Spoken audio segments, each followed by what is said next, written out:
Loan पर पैसा मत लीजिएगा, खानदान बर्बाद हो जाएगा। LIC की किस्त मत डालिएगा, 40 साल होते होते 17 नस्ल आपकी तबाह हो जाएगी। ये जो दुबई है, यहाँ पर सड़क पर, दुबई में सड़क पर, बीच सड़क पर 8 लाख कार छोड़ करके लोग भाग गए।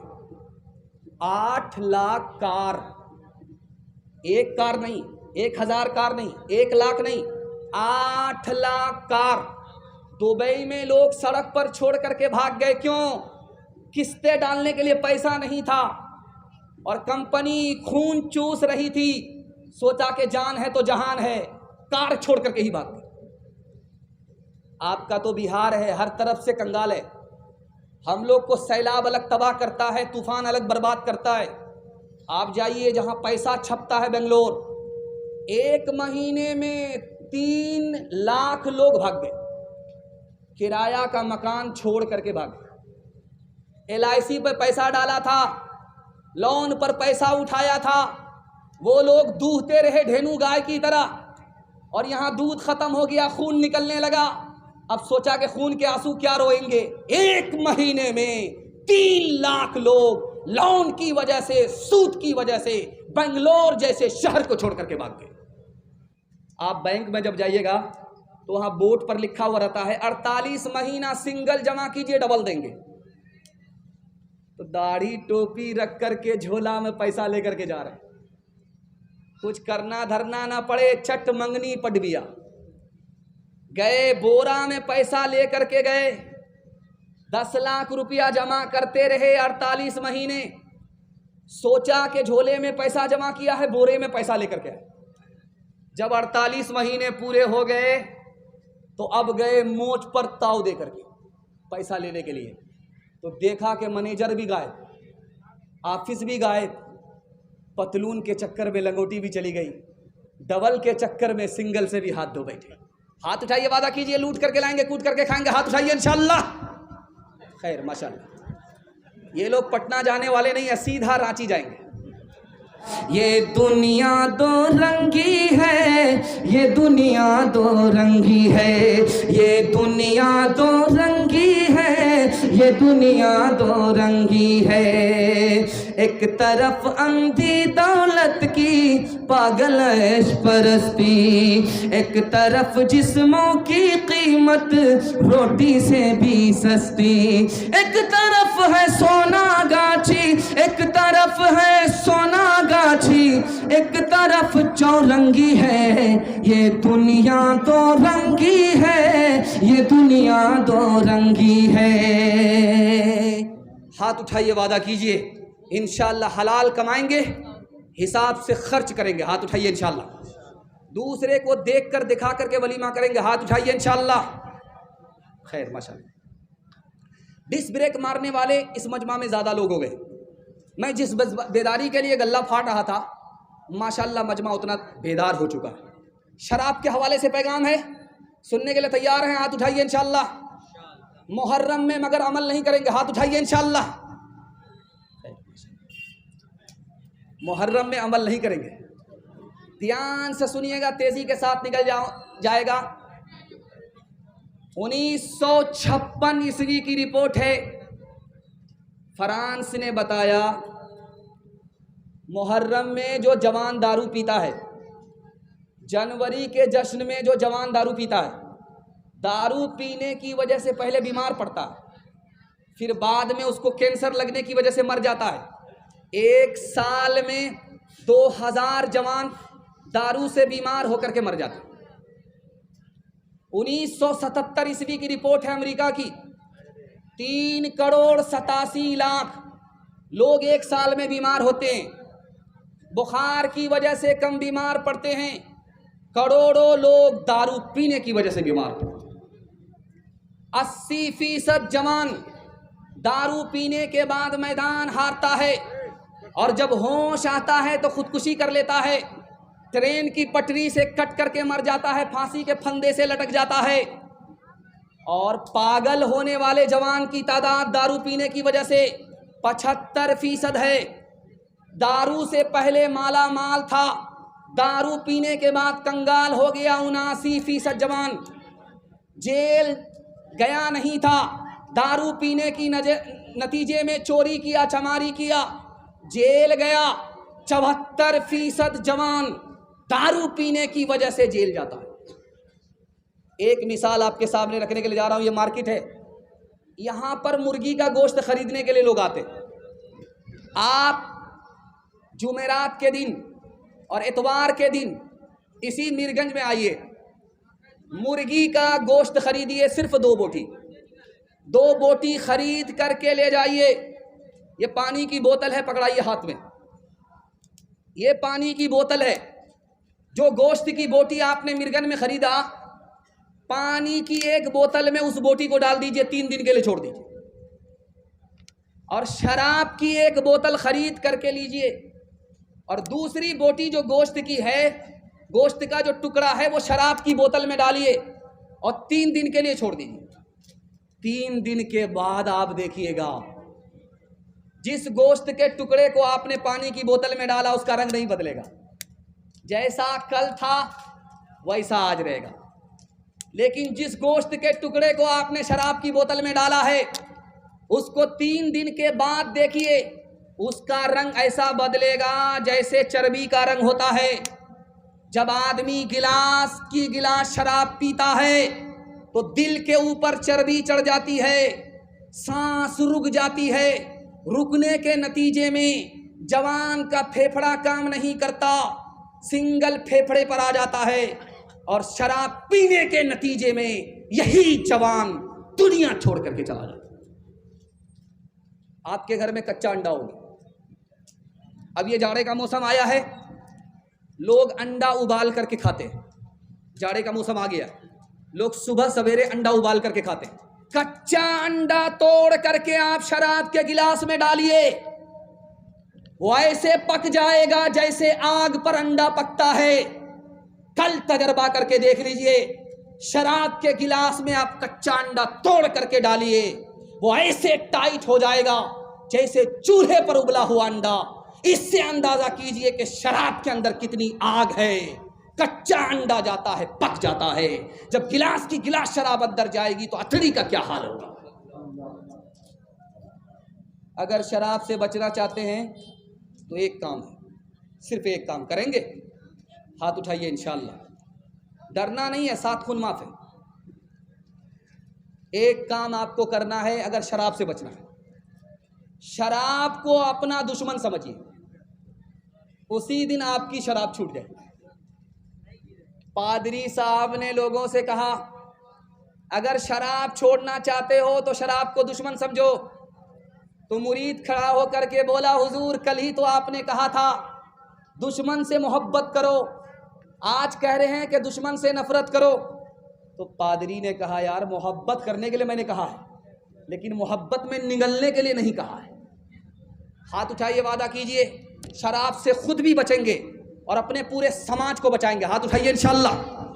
कौन मकबूल है, कौन मरदूद है, कौन मकबूल है, कौन मरदूद है, बेखबर क्या खबर तुझे को क्या कौन है, कौन मकबूल है, कौन मरदूद है, कौन मकबूल है, कौन मरदूद है, बेखबर क्या खबर तुझको क्या कौन है।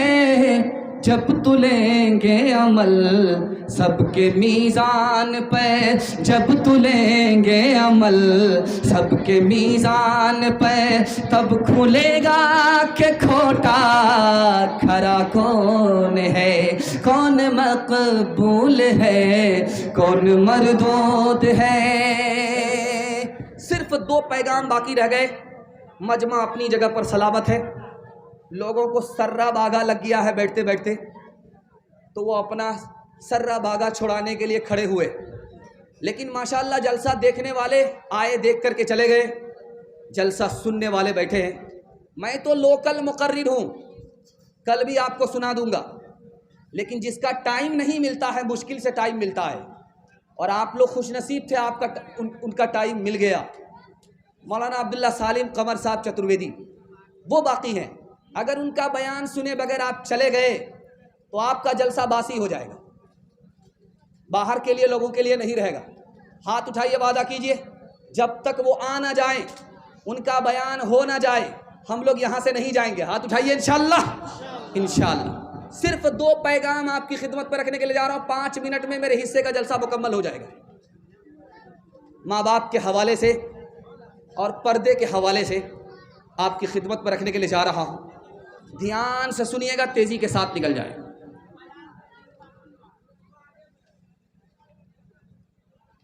ये जो कुर्सी है, इस कुर्सी के नीचे आप घर में देखेंगे तो बिच्छा निकलता है, चौकी हटाएंगे तो बिच्छा निकलता है।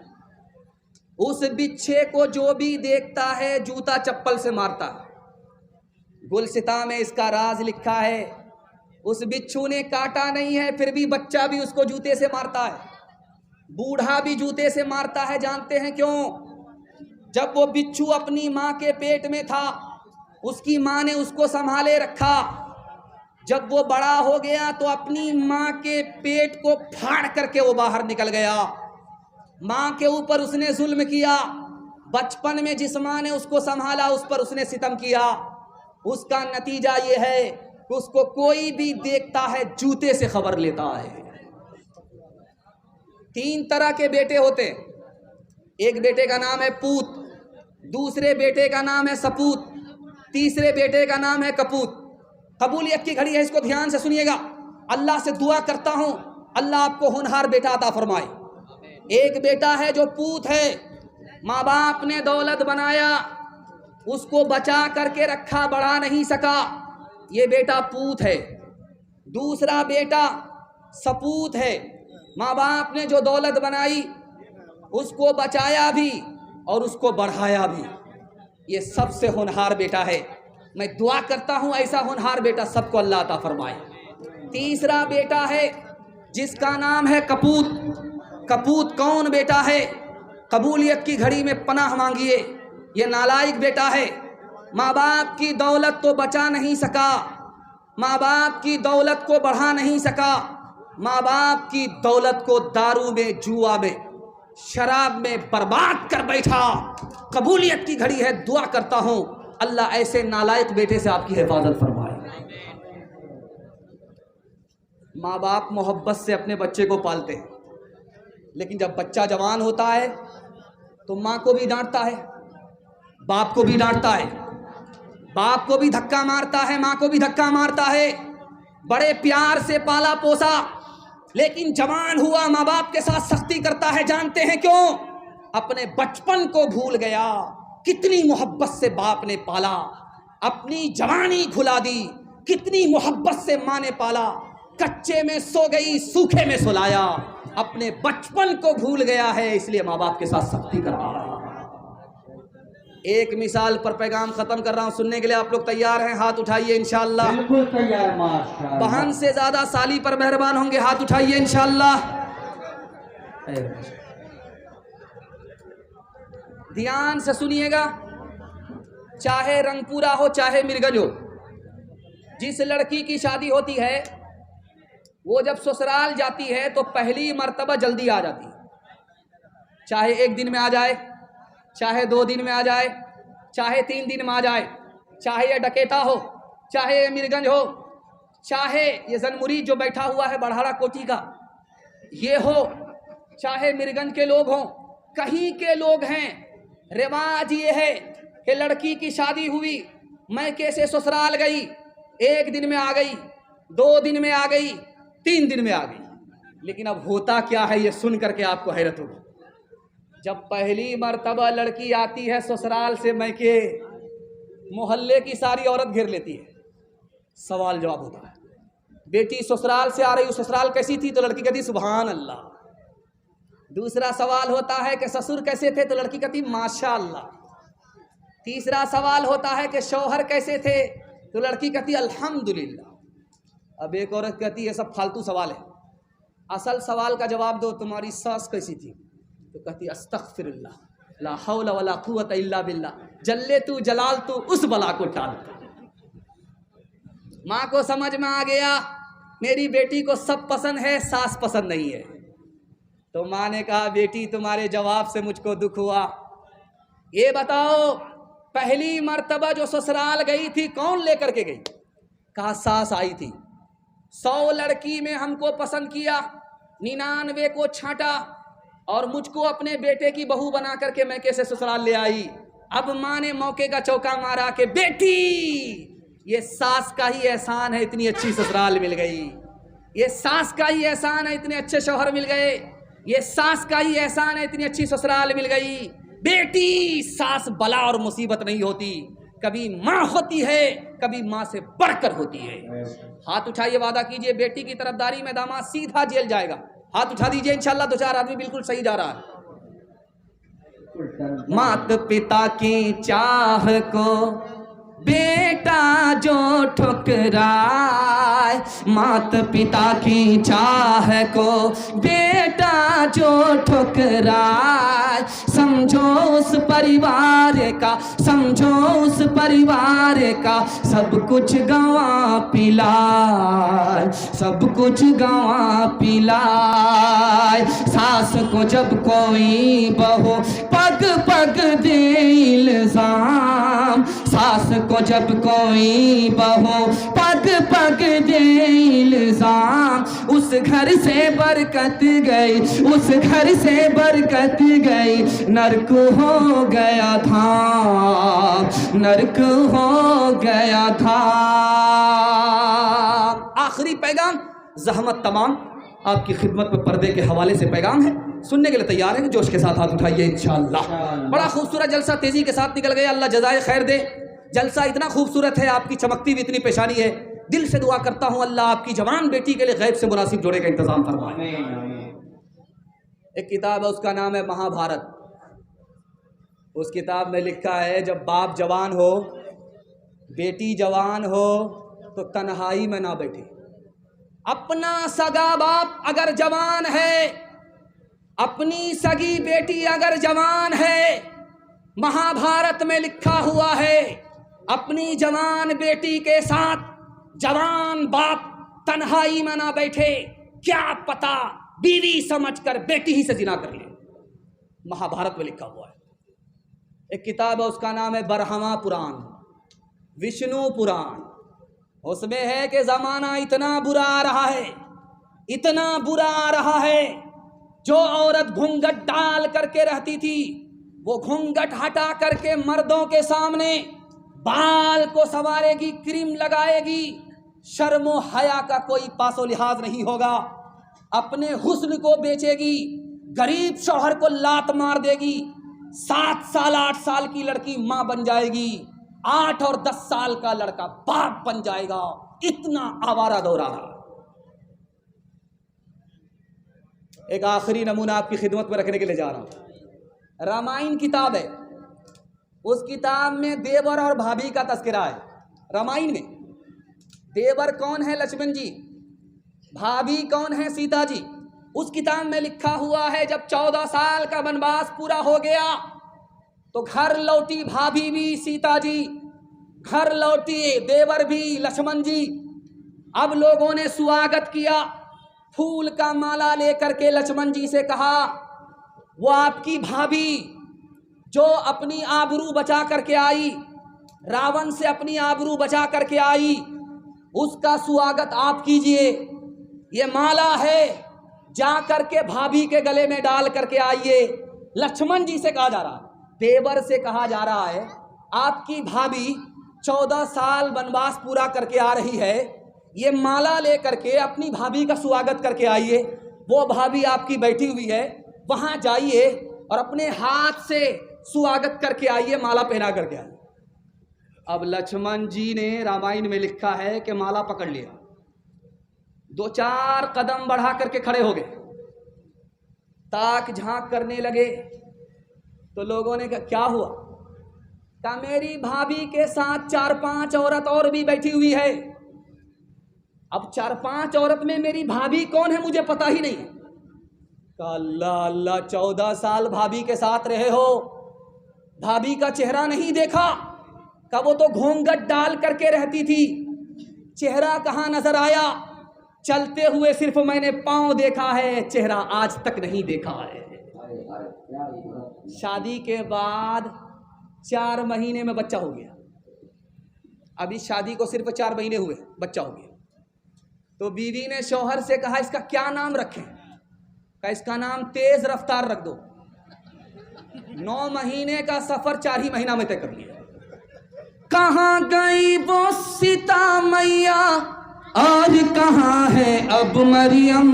भारतवर्ष में जिनके चरित्र पे गर्व किया करते हैं हम, जो अपनी इतिहास बुला दे, आग लगे उस फैशन में, आग लगे उस फैशन में। हिंदुस्तान का चेहरा देखो सच्चाई के दर्पण में, हिंदुस्तान का चेहरा देखो सच्चाई के दर्पण में। अमन की देवी तड़प रही है गांधी जी के आंगन में, गांधी जी के आंगन में।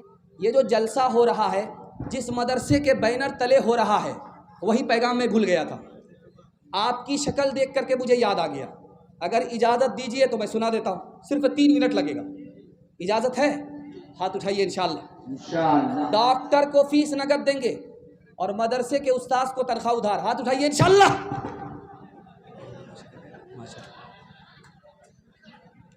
मदरसे का 3 एहसान है। अगर ये मदरसा नहीं होता तो आप इंसान नहीं होते, जानवर होते।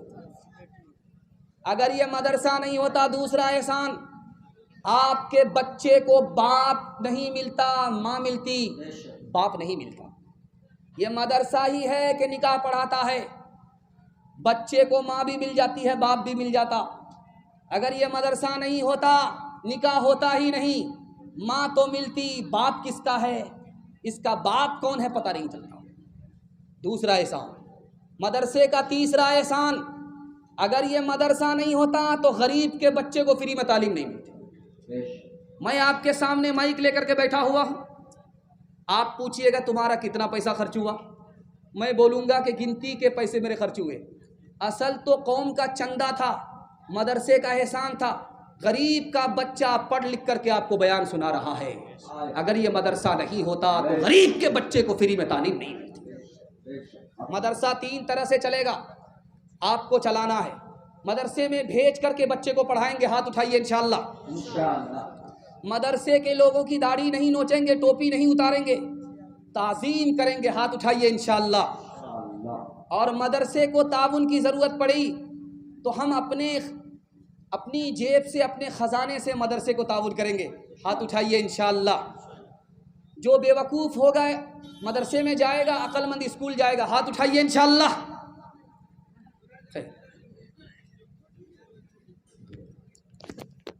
एक मिसाल पर पैगाम को ख़त्म कर रहा हूँ।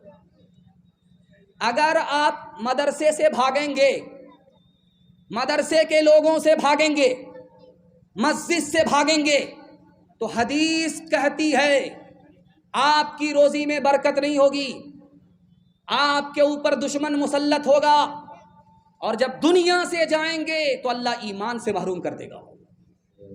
इसलिए मदरसे से भागेंगे, 3 बला में अल्लाह मुब्तला कर देगा। मदरसे के करीब जाएंगे, अल्लाह 3 मुसीबत से निकालेगा। रोज़ी में बरकत भी होगी, ईमान की दौलत भी सलामत रहेगी, और इंसाफ भी मिलेगा। हाथ उठाइए, वादा कीजिए।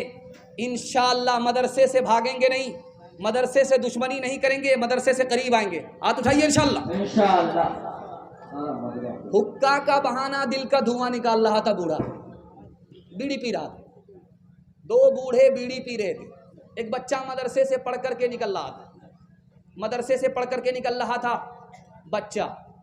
तो 2 चचा को देखा बीड़ी पीते हुए, कहा कि बड़े मियाँ सिर्फ बीड़ी ही पीते रहोगे, हुक्के का बहाना, दिल का धुआं ही निकालोगे, या कुछ दीनदारी भी रखते हो? कहा कि सवाल करो, 50-50 हम लोग हैं, इधर भी जानकारी रखते हैं, उधर भी जानकारी रखते हैं।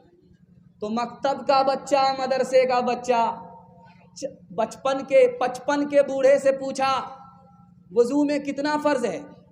तो बूढ़ा बोला 15।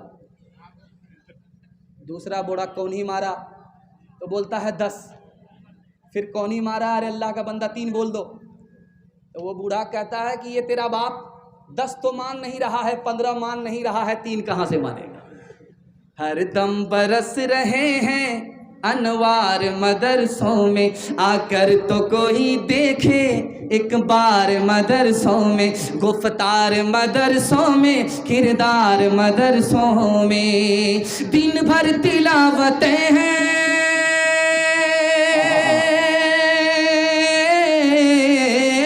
दिन भर तिलावतें हैं, शब भर इबादतें हैं, होता नहीं कोई दिन इतवार मदरसों में, होता नहीं कोई दिन इतवार मदरसों में। इस मजमे में नौजवान कौन है, जवान कौन है, अधेड़ कौन है, बूढ़ा कौन है, ये मेरा चौथा सवाल है।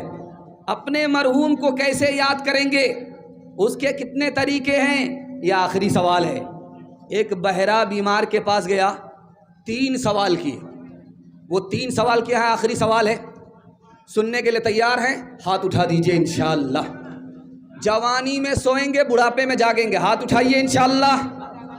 खैर माशाअल्लाह। मैं आपकी बेदारी को टटोल रहा हूँ कि आप यही हैं या कहीं और हैं। आप मजमे में कम हैं, बाजार में ज़्यादा हैं। ध्यान से सुनिएगा, 3 सवाल से मेरा पैगाम शुरू हो रहा है। मौत 3 वजह से आती है। दुनिया छोटी है, अगर लोग मरेंगे नहीं तो पैर रखने की जगह नहीं रहेगी, इसलिए लोग मरते रहते हैं, आने वाले आते रहते हैं, जाने वाले जाते रहते हैं। दुनिया में मौत क्यों है? हर नया बच्चा का दिमाग नया होता है, पुराने दिमाग की ज़रूरत कम होती है, नए दिमाग की ज़रूरत ज़्यादा होती है, इसलिए दुनिया में मौत है। और आखिरी वजह दुनिया में मौत क्यों है, बेस को बढ़ाइए, बेस को बढ़ाइए। दुनिया में मौत क्यों है? आखिरी वजह कि जब तक मौत नहीं होगी खुदा का बंदा खुदा से दूर रहेगा, जैसे ही मौत आएगी खुदा के बंदे की खुदा से मुलाकात हो जाएगी, इसलिए मौत आती है। दूसरा सवाल था, सहाबी रसूल ने फरमाया मुझे 3 चीज़ पसंद है। बीमारी को पसंद करता हूँ इसलिए कि इससे गुनाह माफ़ हो जाता, और मैं गरीबी को पसंद करता हूँ, इससे आदमी तकब्बुर नहीं करता, और मौत को पसंद करता हूँ कि इससे खुदा के बंदे की खुदा से मुलाकात हो जाती है। आखिरत में कामयाब होना है, सिर्फ 3 काम करना है। जिंदा को मुर्दा करना है, मुर्दा को जिंदा करना है, करीब को दूर करना है, दूर को करीब करना है, दुश्मन को दोस्त बनाना है, दोस्त को दुश्मन बनाना है, आप कामयाब हो जाएंगे। ये नफ्स हमारा जिंदा है, यही बुराई कराता है, इसको मारना है।